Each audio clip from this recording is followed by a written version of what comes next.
Good morning. This video is going through how to use the calculator to do quadratic word problems about profit and gravity. So this goes directly with your Delta math that says quadratic word problems, profit and gravity. So the first problem we have, a rocket is launched from a tower. The height of the rocket, y, in feet. I'm going to circle that. The height is y is related to the time after launch, so x is the number of seconds, by the equation below. Use the equation to answer the questions. So here's my equation, and these are all the questions that we're going to learn how to answer.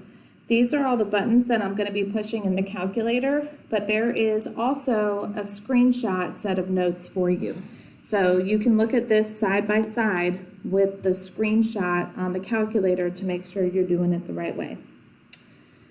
All right, so before I type this in the calculator, I want to clear the calculator because I don't know what people were doing before me. So to clear the calculator, we're going to push second,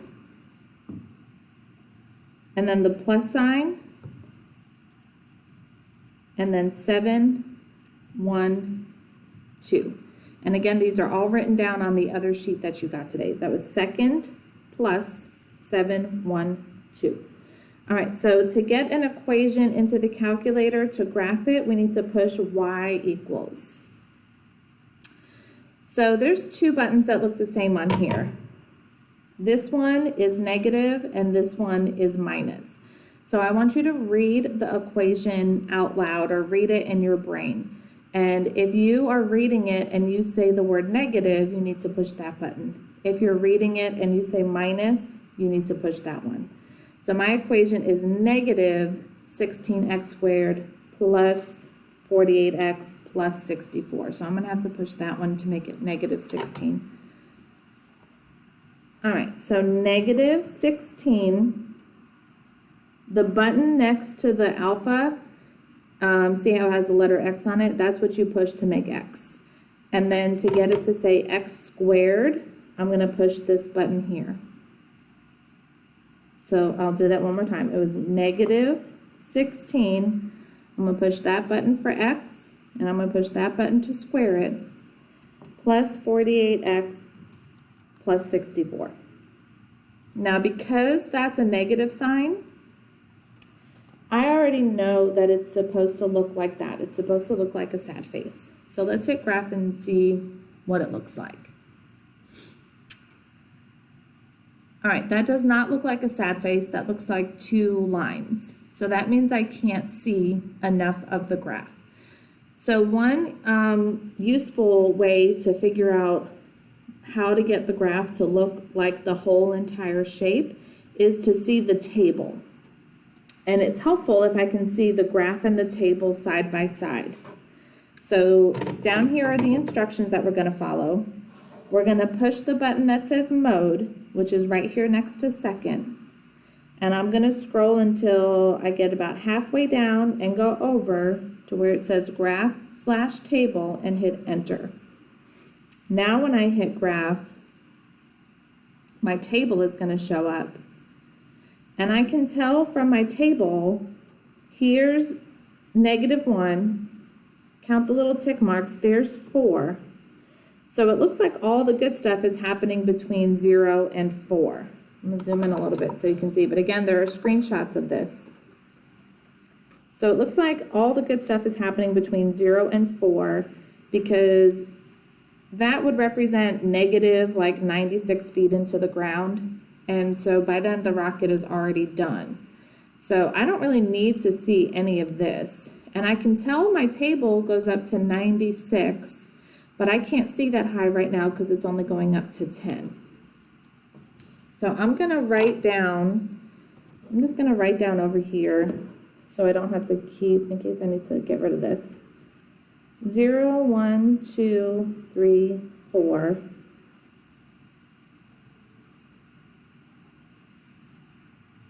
I'm going to go ahead and write down my table. So So I can adjust my calculator and make it go as high or as far to the right or as far to the left as I need it to go.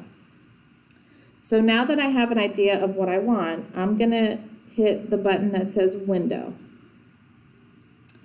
X minimum is how far to the left. I'm going to leave that at -10. I don't need to go to the left anymore. And my X max, I can go ahead and leave that at 10. I don't really need to see all of it, but even though I only need to go from 0 to 4, I'm just going to leave that alone for now. My Y minimum, I'm going to leave that alone. I don't need to see any lower on the graph, but my Y maximum, I know I at least need to go up to 96 because that was the biggest number that I saw on the Y side of my table. I want to go a little bit bigger than that because I don't want to have to keep coming back and adjusting it. It's kind of like a guess and check game. So since it said 96, I'm just going to make it 120. And this way I feel like that'll be high enough that I can see. So 120, and let's hit graph again. So that's a lot better. That actually looks like the sad face parabola shape that I'm supposed to see. So let's go ahead and graph what I can see so far. So in this big space, it doesn't have to be beautiful, it doesn't have to be perfect. Mine never are. So that's good enough.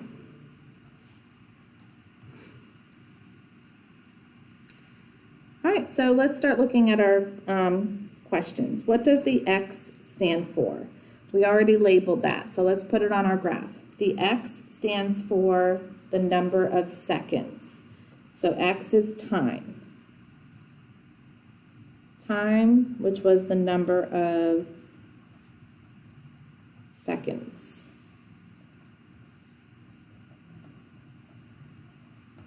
So our x-axis is time, and the y, we already labeled that at the top. The height is y in feet.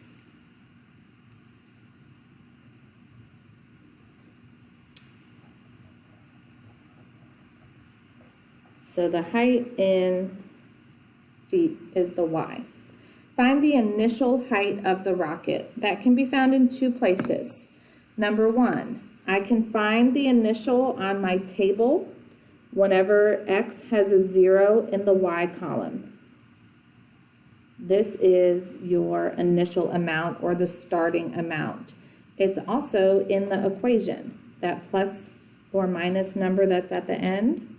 That is your initial amount. So my initial is 64 feet. That's my y-intercept.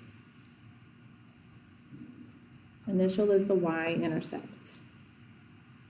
So 64 ft for feet. All right, the next two questions have to do with the maximum. So the calculator can find the maximum for you. We kind of skipped step 3.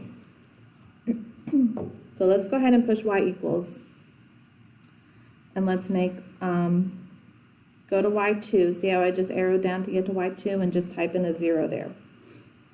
We're not going to need that right now, but we need that for the rest of the problems. So to find the maximum or minimum, you can hit second trace. I want to put the graph back into full mode for this. So hit mode again and select full. Otherwise, it doesn't really work too good. So I'm going to hit mode again. And I'm going to go to the word full and hit enter.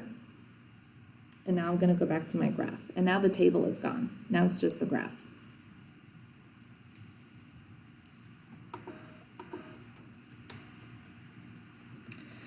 All right, so if I hit second trace, see how it says maximum? That's what I want. Your calculator is going to make you select a left bound and a right bound. And basically what we're going to do is put up a boundary, and we're going to tell the calculator, we want you to look in between these two lines. and whatever is the highest in between the two lines that we draw, that's the maximum. So I know that my maximum is up here. The left bound just needs to be anywhere to the left. So since my thing that's blinking is already to the left, I'm gonna just hit enter. My right bound, I need my blinky thing to be on the right side. So if there's my maximum, as soon as your blinky thing is on the right, you can hit enter. Where it says guess, we don't really need to do that. You can just hit enter again. And see how the blinky thing is at the top? It says maximum. That's important that your calculator says the word maximum. So I'm gonna go over to my graph and I wanna label this.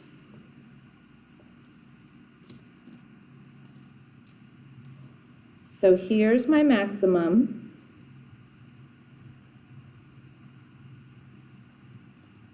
And 1.49999, that might as well just be 1.5. So 1.5, 100 is my maximum point. The x is 1.5, the y is 100. And let's go ahead and write down that over here was the left bound and over here was the right bound. Right, because now I can use those two to answer the question. At what time is the rocket at the maximum height? X was my time. So that's 1.5 seconds. What is the maximum height? The y is the height. So my maximum height is 100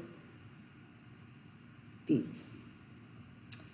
All right, the last question, when does the rocket reach the ground? Or it might say, how long is the rocket in the air? So this is the part of the graph that's real life. Here's where the rocket started. My rocket went up, reached the maximum. My rocket is going down, and here's where it's going to crash and land back on the ground. And I can tell from my table this time that that is the point 40. But in case that is too hard to tell from the table or you can't really see it on the graph, that's why we have that red line there. The calculator can find where your graph is going to crash back into that red line. And so these are the instructions that are down for number 5, where it says second trace 5, enter, enter, enter. That's what we're going to push. Second trace. Option 5 says intersect. And I just want to move the blinky thing to like closer to where I want it to go. And it says first curve, enter, second curve, enter, guess, enter, and right there where it says intersection, that's what I want it to say. So my intersection is when x is equal to 4. And so that means at 4 seconds, the height is 0, which means it'll be back on the ground. All right, the next video will go over another example.